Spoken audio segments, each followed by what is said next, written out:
Hello everyone, VegasVic1965, and I'm here with Noah. Hey Noah, what's going on, buddy? Hi. What are we doing this week? We're doing Minecraft Tips and Tricks 1.16.2 latest release. That's right. We're going to do, this is our first tips and tricks for the 1.16.2.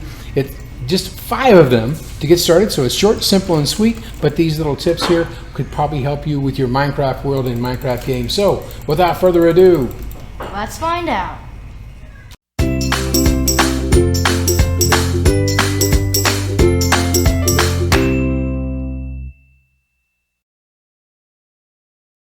Okay, our first tip. First tip is if you're looking to get Obsidian and you want to get it a safe way, I suggest you bring a bucket along with you. Now, we're in the overworld, so I would drop a bucket of water probably somewhere right here in the middle. And you're going to see that the water is going to cover most of this area here. Any areas that it doesn't cover, you want to definitely block that off. And now that you see the water covers that entire area, Noah, why don't you show them what happens when you mine Obsidian when you're underneath the water. Okay. Go ahead and mine away, buddy. Okay, I'll start from right here. Okay. I always mine from the top. Let's go over here, for instance, because we already hit that. It just happened. It just happened. It did.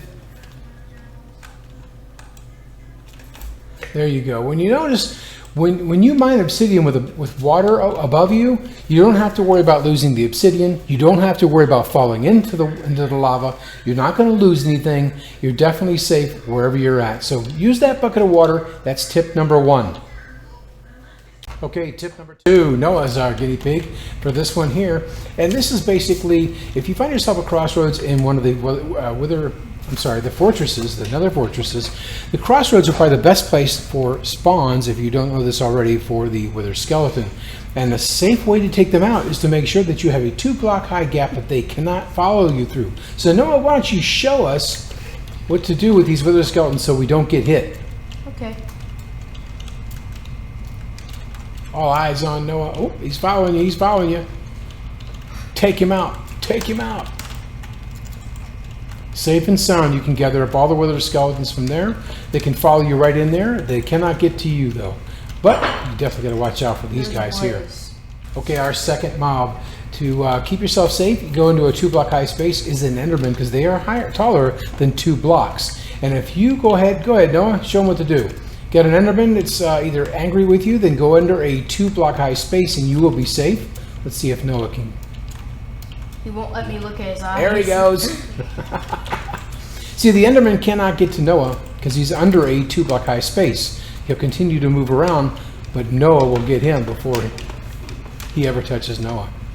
And he'll keep bouncing around, but eventually Noah will take him out. So that's a safe bet right there. If an Enderman is after you, get under a 2-block high space. With Enderman though, however, they can move around, unlike the wither skeletons that will follow you to that 2-block high space and stop. They will teleport around. So make sure your space underneath there, for if you're attacking an Enderman, has got a few blocks, 1 or 2 blocks, to give you some room so they can't hit you from the back. On to the next tip. Okay, tip number 3. This is Noah's tip. He wanted to show you guys, in case you step into fire or into lava and you need to put yourself out. Noah, show us what you're going to do. Oh, Noah's on fire. That's awesome. Tell us what you should bring. You should bring a water bucket and a cauldron. Make the cauldron, put the water inside the cauldron when you're on fire, and jump in if you don't have any fire resistance on you. That's a great idea. And now, something that Noah and I wanted to mention to you was that's good for 3 uses, only 3. So if you don't have a fire resistance potion, and you brought yourself a cauldron just in case, and a bucket of water, that's good for 3 uses. Now, if you put the water in there and you don't use it, you can get the water back out. But once you've even used 1 use, that water, you will not be able to pick it back up again with the bucket. Right, buddy? Mm-hmm. All right. That's tip number 3. Let's move on to tip number 4. Okay, the next survival tip while you're in the nether, especially, what gold piece do you want to use? Because as of 1.16, 1.16.1 and 0.2, these piglins, if you're not wearing a piece of gold armor, they're going to be really upset with you, aren't they, Noah? Yeah. And they're going to attack you, and they can do some damage. So you need to pick a gold piece of armor to wear. What do you pick? Well, let's take a look, okay? We'll evaluate this first, because if you take off the boots and the hat, take a look just above my hearts. You'll see that I've lost 3 of the armor status, right? Put them back on. I put one of them back on, and I pick up 1.5. So really, the value of a helmet or a pair of boots is only 1.5. Or actually, yes, 1.5. But if you take off, for example, let's put the boots back on and take off a chest piece, you lose 4 pieces of that armor. So that's pretty powerful. And so with the pants is 3. 3 with pants, 4 with the chest plate, and you only get 1.5 with the head and the boots. So which one is better? Let's evaluate the head and boots. Well, with the boots, we have feather falling 4. So if you're in the nether, you don't need depth strider because we're not in the water. But in the nether, what if you fall off a large area and land down there? You're going to need that, won't you? Yeah. Right, so feather falling is something we do need. Let's look at the helmet, though.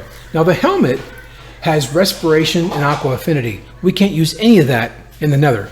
So my suggestion is the best piece, I would think, in my humble opinion, Noah, would be the golden helmet to use if you're going to be hanging around those piglins or wandering through the nether with the piglins.